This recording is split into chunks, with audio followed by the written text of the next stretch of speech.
لله رب العالمين والصلاة والسلام على سيد المرسلين أما بعد فأعوذ بالله من الشيطان الرجيم بسم الله الرحمن الرحيم عن أبي هريرة أن رسول الله صلى الله تعالى عليه وسلم قال إذا جاء رمضان فتحت أبواب الجنة إن الله وملائكته يصلون على النبي يا أيها الذين آمنوا صلوا عليه وسلموا تسليما اللهم صل على سيدنا ومولانا محمد وعلى آل سيدنا ومولانا محمد وبارك وسلم صلاة وسلام عليك يا سيدي يا رسول الله وعلى آلك وأصحابك يا سيدي يا حبيب الله الحمدللہ استقبال رمضان کے سلسلے میں اس نشست کا اہتمام کیا گیا ہے۔ اسی حوالے سے بخاری شریف سے ایک حدیث مبارکہ میں نے تلاوت کی۔ پہلی جلد بخاری شریف کی کتاب الصوم صفحہ نمبر 255 حضرت سیدنا ابو ہریرہ رضی اللہ تعالی عنہ اس حدیث کے راوی ہیں، اور اسی حدیث مبارکہ کو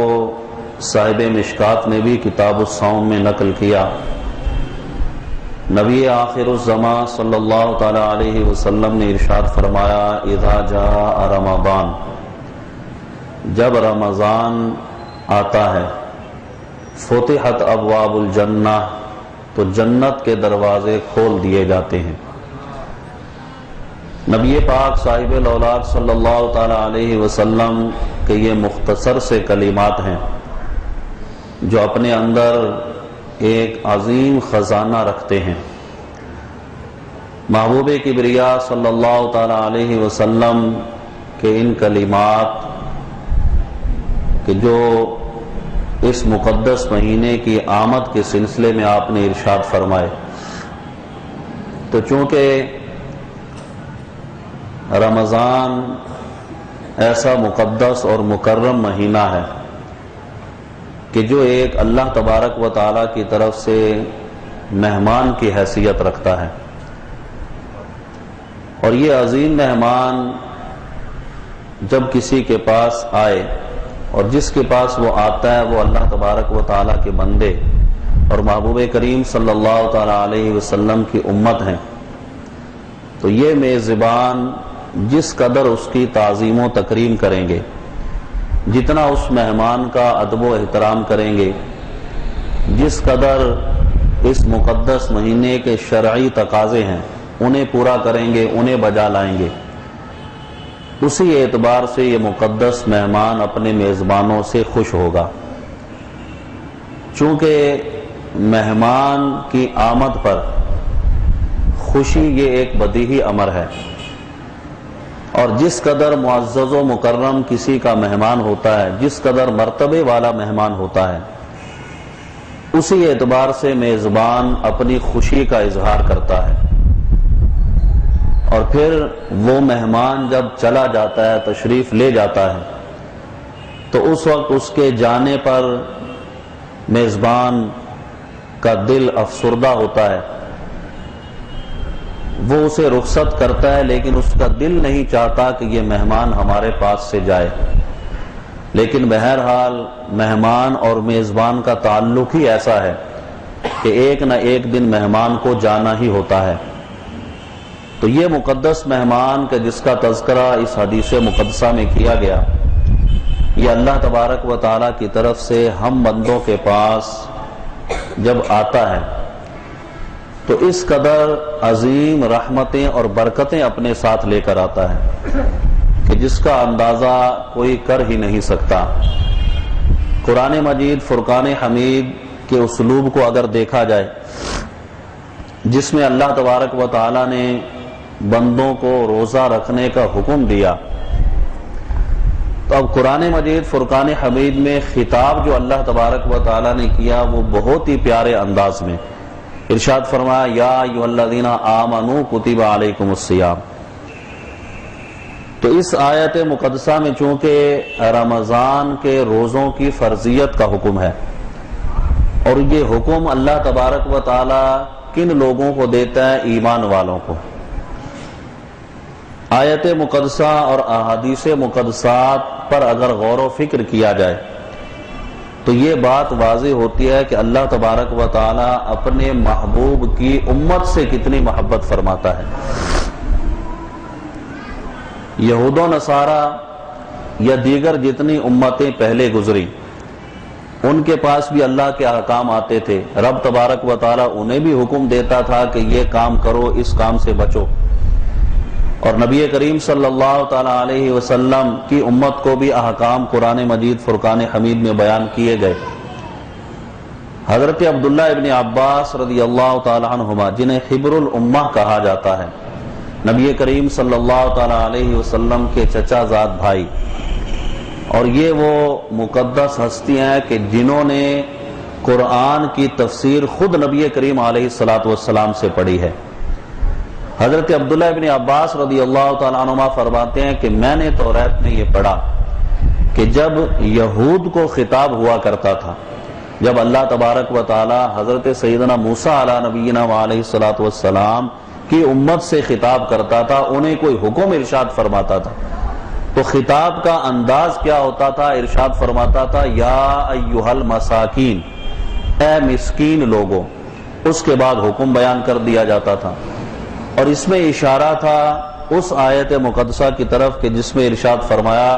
ضربت علیہم الذلۃ والمسکنہ، کہ ان لوگوں پر ذلت اور مسکنت جو ہے وہ غالب کر دی گئی، ان پر طاری کر دی گئی۔ اور یہ اشارہ تھا نبی پاک صاحب الاولاد صلی اللہ تعالی علیہ وسلم کی بعثت کی طرف کہ جب سرکار دو عالم علیہ السلام اعلان نبوت فرمائیں گے، اس وقت جو لوگ نبی کریم صلی اللہ تعالی علیہ وسلم پر ایمان نہیں لائیں گے اور ہٹ دھرمی کا اظہار کریں گے اور یہود و نصارہ کے انہی معاملات پر قائم رہیں گے کہ جو نبی پاک صاحب الاولاد صلی اللہ تعالی علیہ وسلم کے دین نے منسوخ کر دیے، تو ارشاد فرمایا کہ اس وقت ان پر ذلت اور خواری مسلط کر دی جائے گی۔ چنانچہ جب انہیں خطاب کیا جاتا تو یہ ایک انداز تھا کہ اللہ تبارک و تعالی یا ایھا المساکین کہہ کر انہیں پکارتا تھا۔ حضرت عبداللہ ابن عباس رضی اللہ تعالیٰ عنہما ارشاد فرماتے ہیں کہ قرآن مجید فرقان حمید کے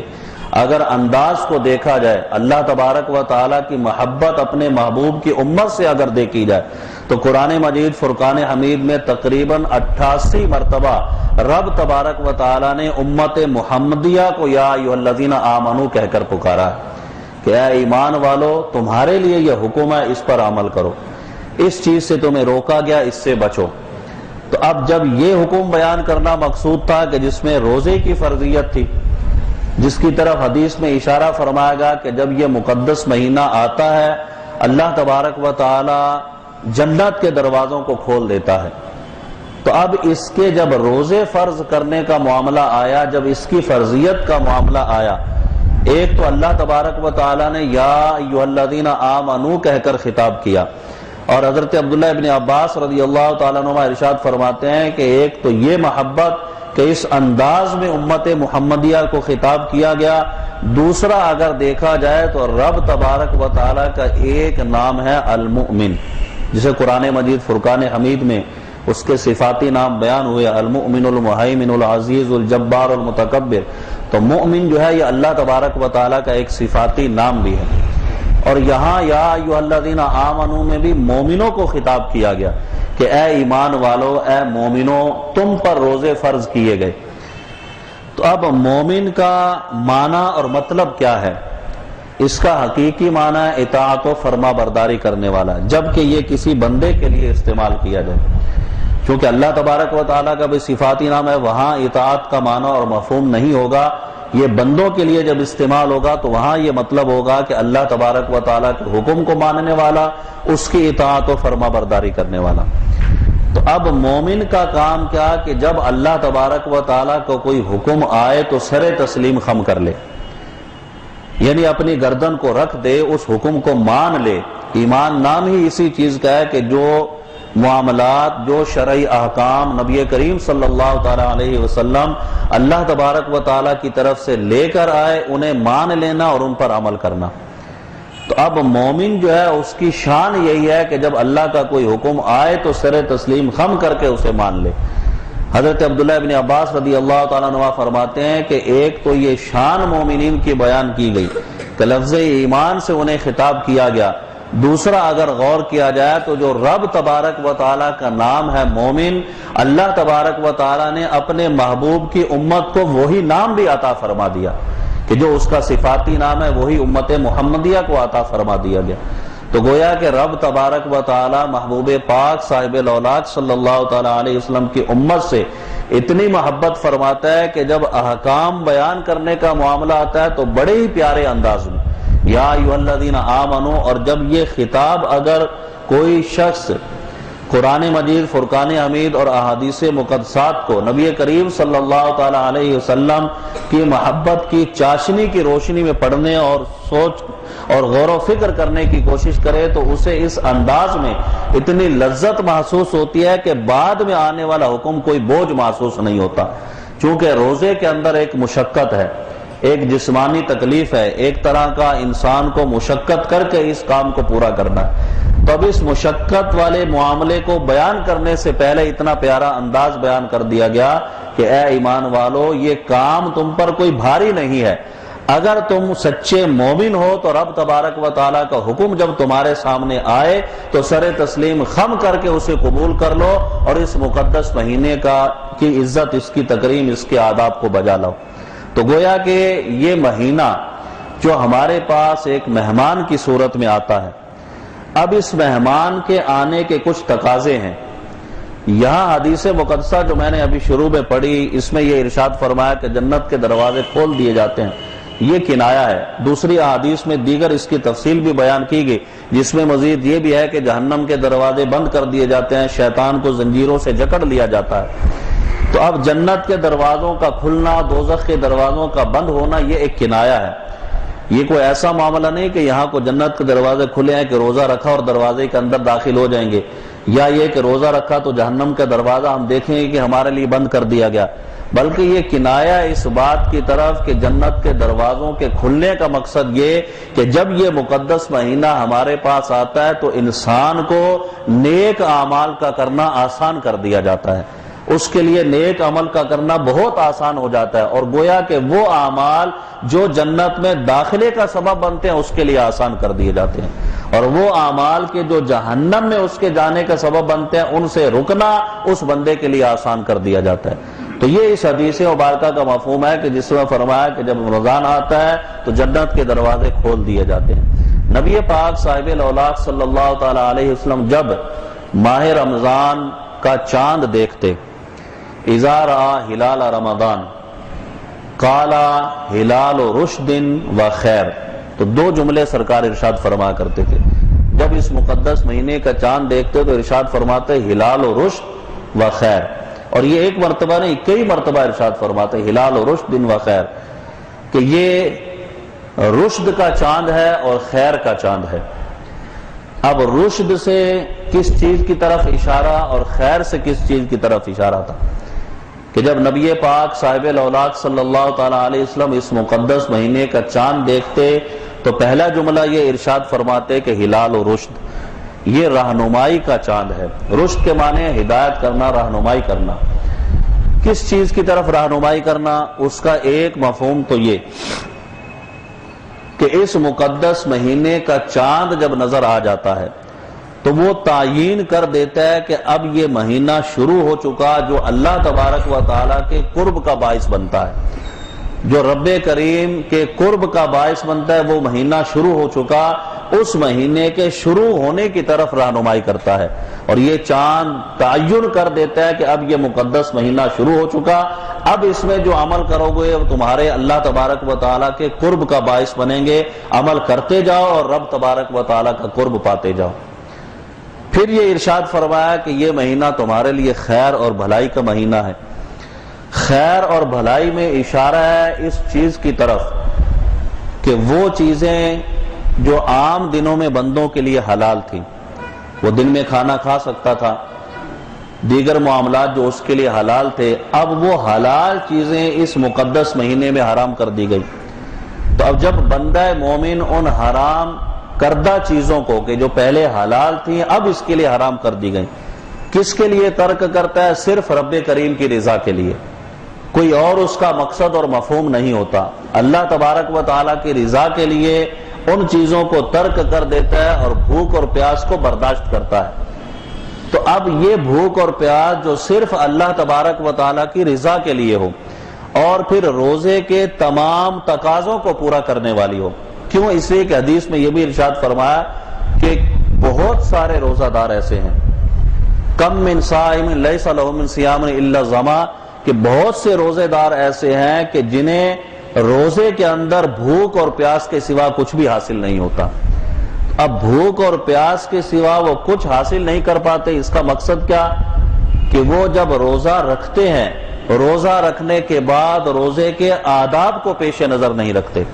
چاہیے تو یہ تھا کہ روزہ رکھنے کے بعد جتنے لغویات کام ہیں ان کو چھوڑ دیا جائے، اپنی زبان کی حفاظت کی جائے، جھوٹ غیبت چغلی سے اسے بچایا جائے، اپنے ہاتھوں کی حفاظت کی جائے، گناہوں کی طرف بڑھنے سے انہیں بچایا جائے، اپنے پاؤں کی حفاظت کی جائے، گناہوں کی طرف جانے سے انہیں بچایا جائے، کسی پر ظلم کرنے سے اپنے آپ کو بچایا جائے۔ تو اب یہ سارے معاملات کے جو گناہ کبیرہ کے تھے، اگر وہ روزہ رکھنے کے بعد بھی ان کے اندر ملوث رہتا ہے، روزہ رکھنے کے بعد بھی یہ سارے کام کرتا ہے، تو اب ارشاد فرمایا کہ کئی روزہ دار ایسے ہیں کہ سوائے بھوک اور پیاس کے سوا وہ کچھ حاصل نہیں کر پاتے، بھوک اور پیاس ہی انہیں ملتی ہے۔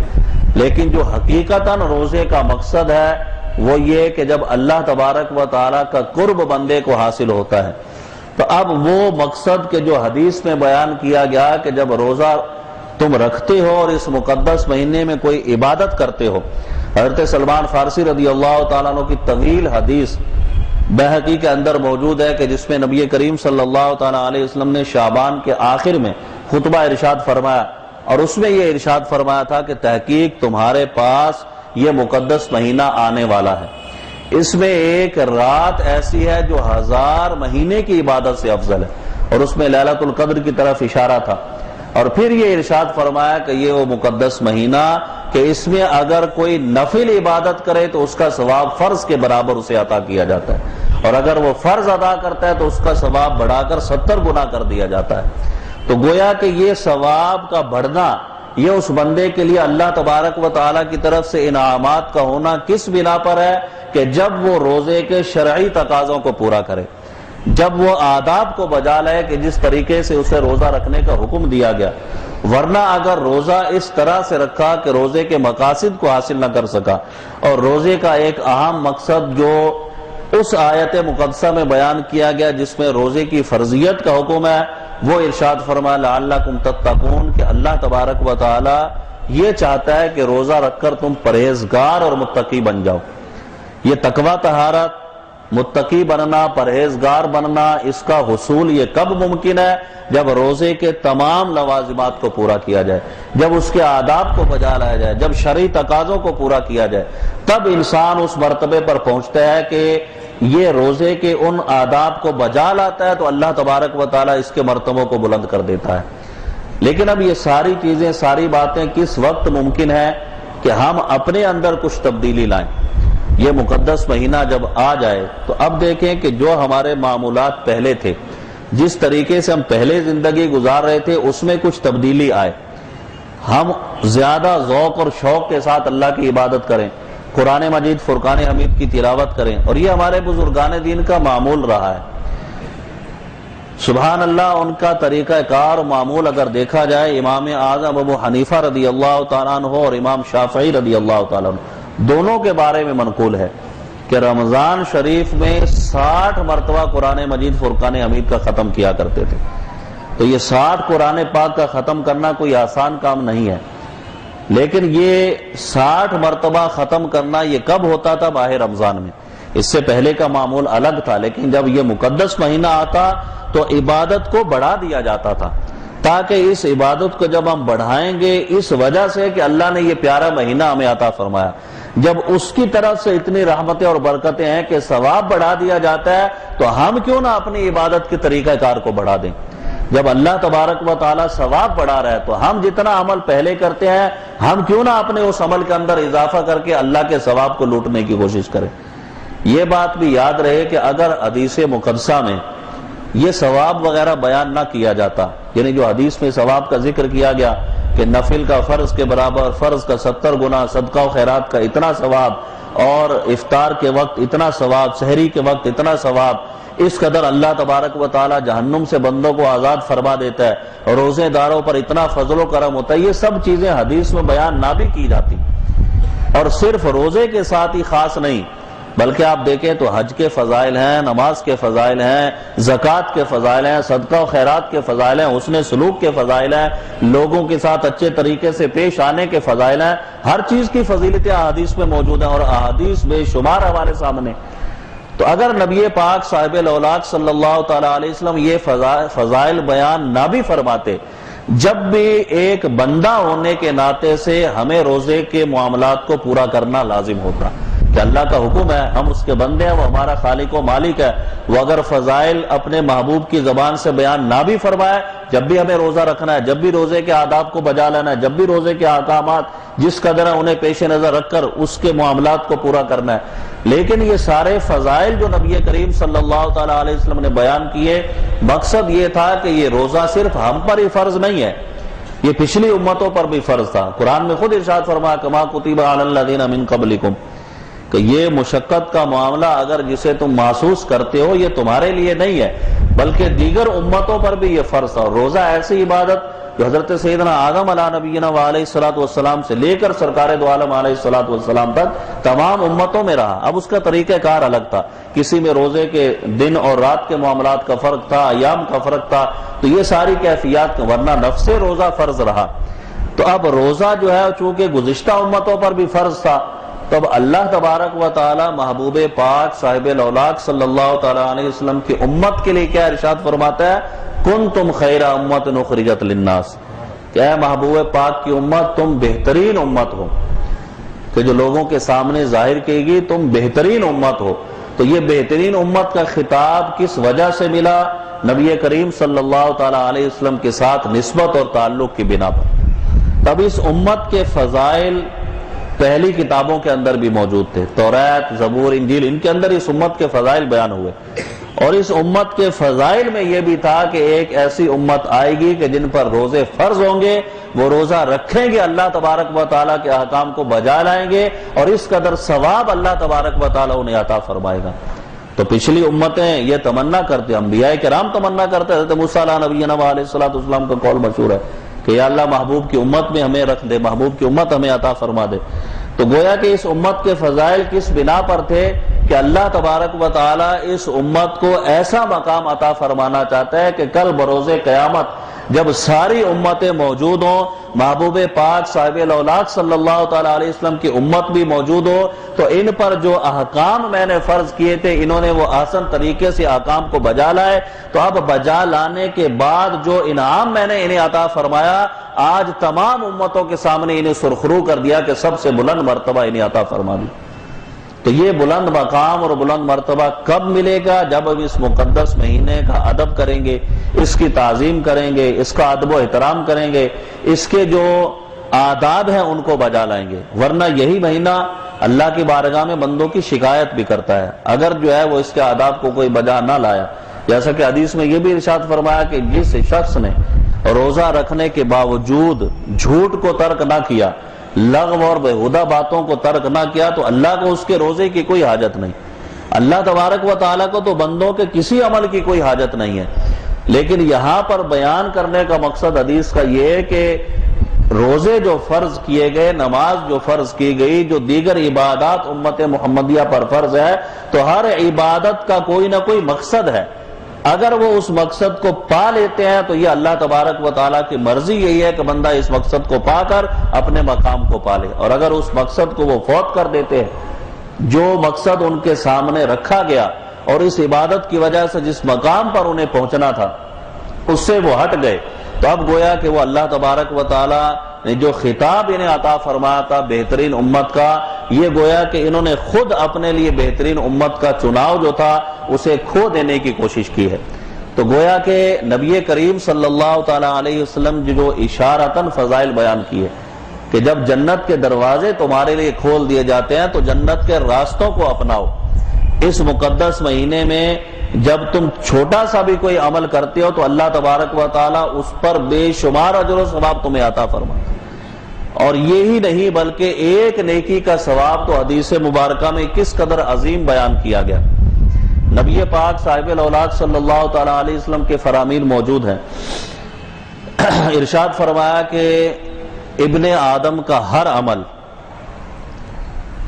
وہ 10 سے 700 گنا تک بڑھا دیا جاتا ہے۔ اگر ہم اللہ کی راہ میں 1 روپیہ خرچ کرتے ہیں، اللہ تبارک و تعالیٰ کی رضا کے لیے نفلی عبادت کرتے ہیں، صدقہ و خیرات کرتے ہیں، جو بھی معاملہ کرتے ہیں، تو اب یہ ثواب ہمیں کتنا ملتا ہے۔ یہ بھی اللہ کا کرم اور فضل ہے کہ محبوب پاک صلی اللہ تعالیٰ علیہ وسلم کی امت کام ایک کرتی ہے، عمل ایک کرتی ہے، اور ثواب کتنا ملتا ہے؟ 10 سے 700 گنا تک۔ نبی کریم صلی اللہ تعالیٰ علیہ وسلم ارشاد فرماتے ہیں کہ ابن آدم کا ہر عمل، روزے کی قید نہیں اس میں، جو بھی عمل کرے گا، یعنی اعمال حسنہ میں سے جو عمل کرے گا، جو بھی نیکی کرے گا، جو عبادت بجا لائے گا، جو بھی عمل کرے گا، اللہ تبارک و تعالیٰ اس عمل کا ثواب ایک نہیں بلکہ 10 سے 700 گنا تک بڑھا کر اسے عطا فرماتا ہے۔ اور یہ اس کے اخلاص پر مبنی ہے، جس قدر اخلاص ہوگا اسی قدر اس کے لیے اجر و ثواب ہوگا۔ تو اب دیکھیے کہ اخلاص کے ساتھ اجر و ثواب کا یہ معاملہ جو ہے تو یہ تمام عبادات میں ہے، یعنی مخلص بندہ جو ہے وہ ان سارے اجر و ثواب کو پا لیتا ہے۔ اور جس کے دل میں ریا ہو، جو دکھاوے کے لیے کام کرے، تو بعض اوقات یہ ریاکاری انسان کے لیے جہنم میں جانے کا سبب بھی بن جاتی ہے۔ جیسا کہ حدیث میں ارشاد فرمایا کہ مجاہد جو ہے، جو اس نیت سے جہاد کرے گا کہ لوگ مجھے مجاہد کہیں، تو مسلم شریف کی حدیث ہے، اللہ تبارک و تعالیٰ ارشاد فرمائے گا کہ اسے اوندے منہ دوزخ کے اندر ڈال دو کہ اس نے اس لیے جہاد کیا تھا کہ لوگ اسے مجاہد کیے، لوگوں نے کہہ لیا، اس کا ثواب ختم ہو گیا۔ تو لوگوں کو دکھاوے کے لیے کوئی عمل کرے گا تو یہ اس کے لیے سراسر جو ہے نقصان کا باعث ہے، لیکن اخلاص کے ساتھ کرے گا تو اب یہ عمل اس کا 10 سے 700 گنا تک بڑھا دیا جائے گا۔ اب اسی حدیث میں نبی کریم صلی اللہ تعالی علیہ وسلم ارشاد فرماتے ہیں، قال اللہ تبارک و تعالی الا الصوم۔ حدیث کا پہلا حصہ نبی کریم صلی اللہ تعالی علیہ وسلم نے بیان کیا، حدیث نبوی بھی ہے، حدیث قدسی بھی ہے، مشکات میں حدیث موجود ہے۔ سرکار ارشاد فرماتے ہیں کہ ابن آدم کا ہر عمل 10 سے 700 گنا تک بڑھا دیا جاتا ہے، اور پھر ارشاد فرمایا کہ اللہ ارشاد فرماتا ہے الا الصوم، سوائے روزہ کے۔ اب آپ روزے کی شان اور عظمت دیکھیں تو روزہ جو ہے اس کا ثواب جو ہے وہ 10 سے 700 گنا کے بعد آگے کیا ذکر کیا گیا، حالانکہ تمام اعمال کے اندر روزہ بھی شامل ہے، ابن آدم کا ہر عمل اس میں روزہ بھی شامل ہے، تو روزہ بھی اس کا ثواب 10 سے 700 گنا تک بڑھا دیا جاتا۔ سرکار ارشاد فرماتے ہیں کہ الا الصوم، اور یہ الا الصوم یہ اللہ تبارک و تعالی ارشاد فرماتا، اور پھر فرمایا کہ کیوں، الصوم لی وانا اجزی بہ، فرمایا کہ روزہ صرف میرے لیے ہے، یہ اللہ تبارک و تعالیٰ کا فرمان کہ روزہ میرے لیے ہے۔ اب یہاں پر ایک بات یہ ہے کہ صرف روزہ جو ہے وہی اللہ تبارک و تعالیٰ کے لیے تو نہیں، تمام عبادتیں ہی اللہ کے لیے، نماز بھی اللہ کے لیے، زکوٰۃ بھی اللہ کے لیے، حج بھی اللہ کے لیے، دیگر عبادات بھی اللہ کے لیے۔ تو یہ جو ارشاد فرمایا کہ الصوم لی، روزہ میرے لیے، اس کا مقصد کیا؟ یعنی اگر دیکھا جائے تو دیگر عبادات جو ہیں وہ سب کی سب اللہ تبارک و تعالیٰ کے لیے، لیکن جب کسی چیز کی نسبت جو ہے وہ رب تبارک و تعالیٰ اپنی طرف کرتا ہے، یا کسی چیز کی نسبت جب اللہ کی طرف ہوتی ہے، جیسے اس کو آپ یوں سمجھ لیجئے کہ ہمارے گھر جو ہیں، بیت جنہیں ہم کہتے ہیں ہمارے گھر، یہ اگر حقیقی ملکیت دیکھیں تو اللہ ہی کی ملکیت ہے، یہ تو مجازی طور پر انسان کہہ دیتا ہے کہ میرا گھر ہے، لیکن بیت اللہ اللہ کا گھر ہے۔ اب اسے اللہ کا گھر کہا گیا، اس کی وجہ کیا ہے؟ اس کی عظمت اور شان کو بیان کرنا مقصود ہے۔ تو جس چیز کی نسبت رب تبارک و تعالیٰ کی طرف ہو جائے وہ اس بنا پر ہوتی ہے کہ یہ چیز جو ہے وہ عظمت اور شان کے اعتبار سے بہت بڑی ہے۔ تو اللہ تبارک و تعالیٰ جو ارشاد فرماتے ہیں کہ الصوم لی، روزہ میرے لیے ہے، تمام عبادات اللہ کے لیے ہیں، لیکن خاص ارشاد فرمایا کہ روزہ میرے لیے۔ بیان کرنے کا مقصد یہ تھا کہ روزہ جو ہے وہ اس قدر اہم عبادت ہے کہ اللہ تبارک و تعالیٰ نے یہ ارشاد فرمایا کہ یہ میرے لیے وَأَنَا أَجْزِي بِهِ، اس کا اجر و ثواب بھی میں ہی عطا فرماؤں گا۔ دیگر عبادات کا ثواب بھی اللہ ہی عطا فرماتا ہے، لیکن یہاں پر خاص روزے کے متعلق ارشاد فرمایا۔ اب محدثین کرام اس حدیث پر کلام کرتے ہیں کہ اس حدیث مبارکہ میں جو ارشاد فرمایا کہ میں اس کا جواب عطا کروں گا، روزہ میرے لیے ہے، اس کا مفہوم کیا ہے؟ تو ایک تو شارحین یہ لکھتے ہیں کہ اس عظیم مہینے کے اندر، اس مقدس مہینے کے اندر روزے کی جو عظمت اور شان ہے اسے بیان کرنا مقصود ہے۔ دوسرا یہ کہ کل بروز قیامت بندے کے اعمال جب اللہ تبارک و تعالیٰ کے سامنے ہوں گے، اور ان اعمال کے اندر کچھ چیزیں ایسی کہ جو اس کے اعمال کا دوسروں کی طرف جانے کا سبب بنے گی، نیک اعمال کا، جیسا کہ مسلم شریف کے حدیث میں ارشاد فرمایا، نبی کریم صلی اللہ تعالیٰ علیہ وسلم نے صحابہ کرام علیہم رضوان سے پوچھا کہ یہ بتاؤ کہ مفلس کون ہے؟ عرض کیا یا رسول اللہ صلی اللہ تعالیٰ علیہ وسلم، ہم تو اسے ہی مفلس جانتے ہیں کہ جس کے پاس درہم و دینار نہ ہو، جس کے پاس پیسہ مال و دولت نہیں، وہی مفلس ہے، وہی غریب ہے۔ تو نبی کریم صلی اللہ تعالیٰ علیہ وسلم نے ارشاد فرمایا کہ نہیں، بلکہ مفلس وہ ہے کہ جو کل بروز قیامت اس حال میں آئے کہ اس کے پاس نمازیں بھی ہوں، عبادات بھی ہوں، اور اس کے پاس اعمال حسنہ بھی ہوں، لیکن ساتھ ہی ساتھ اس نے کسی کو گالی دی ہو، کسی کو تکلیف دی ہو، کسی کو اذیت پہنچائی ہو، کسی پر ظلم کیا ہو، تب ہوگا کیا کہ اس بنا پر اس کے ثواب جو ہیں اس بندے کو دے دیے جائیں گے جس پر اس نے ظلم کیا تھا۔ تو اب ظالم کی نیکیاں مظلوم کو دے دی جائیں گی، پھر بھی اگر اس کے ذمے کوئی حساب باقی ہے تو مظلوم کے گناہ جو ہے وہ ظالم پر ڈال دیے جائیں گے۔ تو نبی کریم صلی اللہ تعالیٰ علیہ وسلم ارشاد فرماتے ہیں کہ مفلس وہ شخص ہے کہ اتنی نیکیاں لے کر آیا لیکن پھر بھی ان معاملات کی وجہ سے جو لوگوں کے ساتھ اس نے ظلم و زیادتی کے کیے، اب وہ دوزخ کے اندر ڈالا جا رہا ہے، وہ سب سے بڑا مفلس ہے، وہ سب سے بڑا غریب ہے۔ تو اب یہ معاملات کے جس میں عبادات بندے کی چلی جاتی ہیں، تو شارحین یہ ارشاد فرماتے ہیں کہ اللہ تبارک و تعالیٰ نے روزے کی جو شان اور عظمت بیان کی، فرمایا کہ الصوم لی وانا اجزی بھی، روزہ میرے لیے، میں ہی اس کا اجر و ثواب دوں گا۔ تو فرماتے ہیں کہ کل بروز قیامت حقوق العباد کا جب معاملہ ہوگا تو لوگ نیکیاں لے کر چلے جائیں گے، کسی پر اگر ظلم کیا ہوگا، زیادتی کی ہوگی، یہاں تک کہ فتاوی شامی میں یہ بھی نقل کیا گیا کہ اگر 3 پیسے کسی نے قرض دبا لیا تو اس کے بدلے میں 700 باجماعت نمازیں دینی پڑ جائیں گی۔ تو اب یہ 3 پیسے دبانے کا وبال ہے، یعنی کس قدر ظلم و زیادتی کی تباہ کاریاں ہیں کہ اس میں اس قدر بندے کا اجر و ثواب چلا جائے گا۔ تو اب یہ وہ لوگ جن کے حقوق دبائے تھے وہ نیکیاں لے کر چلے جائیں گے۔ تو شارحین یہ اس حدیث مبارکہ کی شرح کرتے ہیں کہ مقصد یہ اس حدیث مبارکہ کو بیان کرنے کا کہ اللہ تبارک و تعالیٰ نے جو ارشاد فرمایا کہ روزہ میرے لیے، میں ہی اس کا اجر و ثواب دوں گا، تو تمام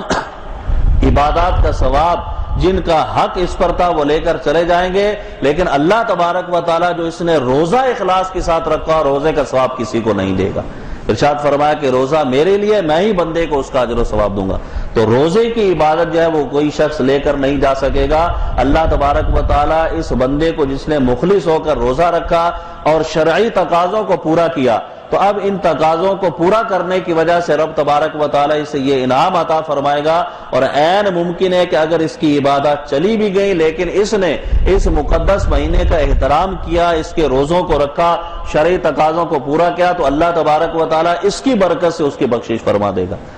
تو گویا کہ حدیث مقدسہ میں جو فضائل ہمارے سامنے موجود ہیں وہ روزے کے اس قدر ہیں کہ بے حد اجر و ثواب کا ذکر کیا گیا۔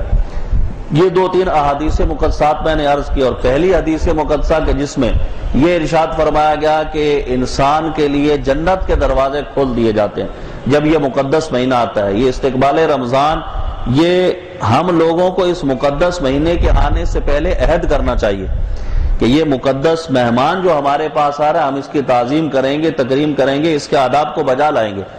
اور پھر اگر یہ ظاہر سی بات ہے کہ آنے کے بعد آنن فانن وقت ختم ہو جاتا ہے، آپ دیکھیں گے کچھ دنوں کے بعد پھر عید کا دن آنے لگے گا اور پتہ چلے گا کہ رمضان ختم ہو گیا۔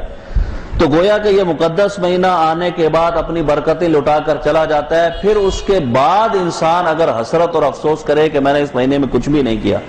تو پھر یہ حسرت اور افسوس اس کے کسی کام نہیں آتا۔ اب ہمارے پاس وقت ہے، یہ مقدس مہینہ آنے والا، ہم اس کے استقبال کی تیاری کریں۔ میں نے عرض کیا نا کہ اپنی عبادات کو بڑھائیں، جیسا کہ ہمارے بزرگان دین کا معمول تھا کہ پہلے اگر ایک قرآن پاک ختم کرتے تھے تو اب ایک دن کے اندر 2 قرآن پاک کا ختم ہو رہا ہے۔ اسی طرح ہم اپنی عبادات کو دیکھیں، اور ان عبادات میں روزے کے ثواب کو بڑھانے کے کئی طریقے ہیں۔ اگر ہم سحری سے لے کر افطار اور پھر تراویح پھر سونے تک دیکھیں تو اس قدر اجر و ثواب ہم بڑھا سکتے ہیں کہ تھوڑی سی توجہ کریں، اللہ تبارک و تعالی اتنا اجر و ثواب عطا فرمائے گا۔ مثال کے طور پر سحری کے لیے ہم نے اٹھنا ہے، اب اٹھنے کے بعد سحری کرنا چونکہ سنت ہے اور سحری پر بے شمار اجر و ثواب بھی ہے، نبی کریم صلی اللہ تعالی علیہ وسلم نے اجر و ثواب کا بھی ذکر کیا۔ تو اب سحری کھانے کے لیے ہم لوگ اٹھتے ہیں، انسان جب اٹھتا ہے تو اٹھنے کے بعد ظاہر سی بات ہے چاقو چوبند ہونے کے لیے منہ بھی دھوتا ہے، ہاتھوں کو بھی دھوتا ہے، اس کے بعد ہی کھانا کھاتا ہے۔ تو تھوڑی سی محنت اور کر کے ہم وضو کر لیں، وضو کرنے کے بعد چونکہ سحری کے وقت اتنا وقت موجود ہوتا ہے کہ انسان 2 رکعت تہجد کی نماز پڑھ سکتا ہے، اور یہ وقت ہمارے پاس اس مقدس مہینے میں موجود ہے کہ عشاء کی نماز کے بعد تراویح کے بعد عموماً انسان سو جاتا ہے، پھر اٹھتا ہے تو اب تہجد پڑھ سکتا ہے۔ تو اب یہ روزے کے ثواب کو بڑھانے کا پہلا ذریعہ اگر ہم دیکھیں تو تہجد کی نماز، اس کی سعادت ہمیں ملتی ہے کہ ہم نے اٹھنا تو سحری کرنے کے لیے، ہم وضو کریں، وضو کرنے کے بعد 2 رکعت نفل ادا کریں، اور یہ تواتر کے ساتھ جب 30 دن پڑھتے رہیں گے تہجد کی نماز، اللہ تبارک و تعالیٰ کی رحمت سے امید ہے کہ بقیہ سال بھی اس کی توفیق عطا فرما دے گا۔ تو انسان کوشش تو کر کے دیکھے۔ اب تہجد کی نماز پڑھ لی، اس کے بعد سحری کریں، پھر فجر کی نماز پڑھنے کے لیے مسجد میں گئے، مسجد میں عموماً درس وغیرہ کا اہتمام بھی ہوتا ہے، اس میں شرکت کریں کہ اب روزے کے مسائل کا سیکھنا بھی فرض ہو گیا کہ جب روزہ فرض ہوا تو روزے کے مسائل کا سیکھنا فرض ہوا کہ کن چیزوں سے روزہ ٹوٹتا ہے، کن سے نہیں ٹوٹتا، کن سے قضا لازم آتی ہے، کن سے کفارہ لازم آتا ہے۔ علماء کرام کی طرف رجوع کریں، ان مسائل کو سیکھیں، اس کے بعد جو ہے وہ روزے کے آداب، ان کے متعلق معلومات حاصل کریں۔ تو اب درس وغیرہ میں شرکت کریں، اس کا اجر و ثواب۔ پھر یہ کہ انسان تھوڑا سا اپنے جسم کو سکون دینے کے لیے سو جاتا ہے۔ نبی کریم صلی اللہ تعالی علیہ وسلم کی سنت کے مطابق دعائیں وغیرہ پڑھ کر سوئیں۔ تو حدیث مقدسہ میں تو یہاں تک ارشاد فرمایا کہ روزہ دار جو ہے العظام یسبح، اس کی ہڈیاں بھی اللہ کی تسبیح کرتی ہیں۔ جب یہ سو رہا ہوتا ہے تو اس کی ہڈیاں اللہ کا ذکر کر رہی ہوتی ہیں۔ تو گویا کہ اس کا سونا بھی اللہ کی بارگاہ میں ایک عبادت شمار کیا جاتا ہے۔ پھر اسی طرح نمازوں کے اوقات آتے ہیں، ان میں آپ مسجد میں جائیں، اور پھر یہ کہ اپنی عبادات کو بڑھانے کا میں نے ذکر کیا تو 2 رکعت نفل، 4 رکعت نفل جو ہے اسے آپ بڑھائیں، یعنی نوافل کثرت کے ساتھ ادا کریں، قرآن مجید فرقان حمید کی تلاوت کریں، 1-2 رکوع پڑھنے کا معمول بنائیں، اور اگر کسی کے ذمہ قضا نمازیں تو وہ ان کو ادا کرنے کی کوشش کرے۔ یہ سارے کام آسان اور سہل کر دیے جاتے ہیں، اس لیے کہ انسان کا دل لگ جاتا ہے۔ یہ جو فرمایا نبی کریم علیہ السلام نے کہ ہلال و رشد و خیر، تو خیر سے مراد یہ ہے کہ اس مقدس مہینے میں ایک ماحول ایسا بن جاتا ہے کہ نیکی کے عمل کرنا بہت آسان ہو جاتے ہیں۔ تو ہم اپنے روزے کے ثواب کو بڑھا سکتے ہیں۔ اسی طرح جب افطار کا وقت ہے تو اس وقت دعا مانگے اللہ تبارک و تعالیٰ کی بارگاہ میں، اس پر بھی اجر و ثواب ہے۔ پھر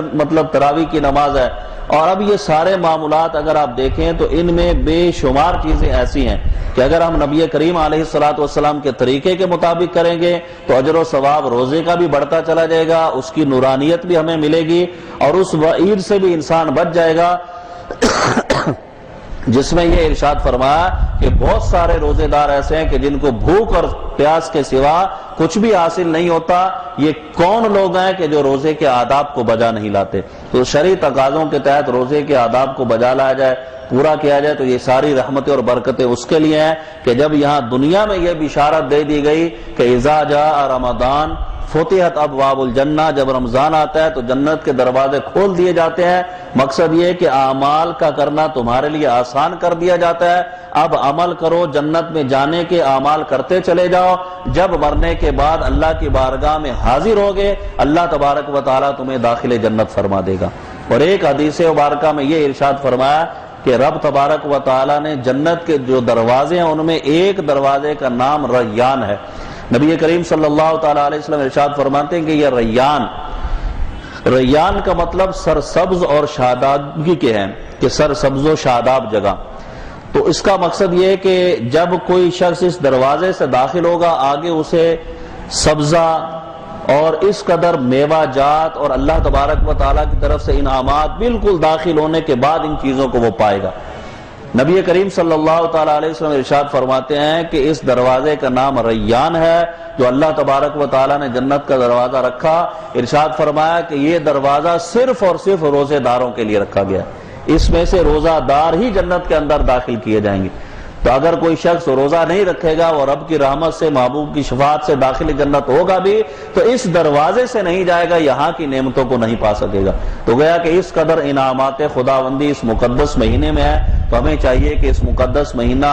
اس کے استقبال کی تیاریاں کریں اور خصوصیت کے ساتھ اپنی عبادات کو بڑھانے کی کوشش کریں، اور اللہ تبارک و تعالیٰ نے جو احکام ہمیں دیے ان پر پورا اترنے کی کوشش کریں۔ نبی کریم صلی اللہ تعالیٰ علیہ وسلم نے جو فضائل بیان کیے ان کو پیش نظر رکھ کے روزے کے آداب کو بجا رہیں گے۔ انشاءاللہ جب یہ مقدس مہینہ ختم ہوگا تو ایسی راحت، ایسی خوشی بندے کو محسوس ہوگی جس میں یہ ارشاد فرمایا کہ بندے کو اجرت جو ہے وہ پوری کی پوری دے دی جاتی ہے۔ کیا مقصد کہ جب یہ مقدس مہینہ جائے گا رحمتیں، برکتیں، اللہ تبارک و تعالیٰ کی طرف سے مغفرتیں یہ اللہ تبارک و تعالیٰ بندے کو عطا فرما دے گا اور بندہ رب کا قرب حاصل کر لے گا۔ اللہ تبارک و تعالیٰ میں اس مقدس مہینے کی عظمت اور اس کے آداب کو بجا لانے کی توفیق عطا فرمائے، اور اس مقدس مہینے کے روزے صحت و عافیت کے ساتھ رکھنے کی توفیق عطا فرمائے۔ وما علینا الا البلاغ۔